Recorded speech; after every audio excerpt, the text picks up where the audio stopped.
കഴിക്കാൻ എന്താ വേണ്ടത്? ഫുഡ്. അതെന്ത് വേണോന്ന്? ഫസ്റ്റ് ഒരു ചായ. Green tea? കിണ്ടിയിൽ വേണ്ട, ഗ്ലാസ്സിൽ കിട്ടത്തില്ലേ? കിണ്ടി അല്ല, ഗ്രീൻ ടീ. ആണോ നോർമൽ ചായ ആണോന്ന്? നോർമൽ. പാലേത് വേണം? ഒട്ടകത്തിന്റെ കിട്ടും. അതില്ല. പിന്നെ എന്തുണ്ട്? പശുവിന്റെ പാലുണ്ട്. പിന്നെ എന്തിനാ ഏത് പാല് വേണമെന്ന് ചോദിച്ചത്? മെനു നോക്കിയോ? നോക്കി. എന്നെ കണ്ടില്ലെന്ന് തോന്നുന്നു. അതിനു മുന്നേ ഞാൻ കേറി, ഇല്ലെങ്കിൽ അവനോട് മേടിച്ചു കൊടുക്കേണ്ടി വരും. ഭയങ്കര തീറ്റ. ആര്? മനു.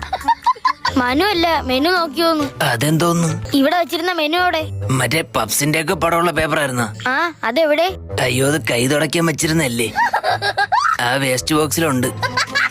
എന്താ കയ്യിൽ? ഷേക്ക് അപ്സർ. ആഹാ. വണ്ടി കട്ടറിയാടുമ്പോ ഭയങ്കര സൗണ്ട്. കഴിഞ്ഞ വർഷം വർഷാപ്പി ചോദിച്ചോ പറഞ്ഞ് ഷേക്ക് അപ്സർ അടിച്ചു വെച്ചാൽ മതിയെന്ന്. അത് മേടിച്ച് കയ്യിൽ വെച്ചേക്കാനല്ലേ പറഞ്ഞത്? വണ്ടിയിൽ ഫിറ്റ് ചെയ്യണം. അത് പറഞ്ഞില്ലടേ. കഴിക്കാൻ ഷേക്ക് അപ്സർ അല്ല, ഷേക്ക്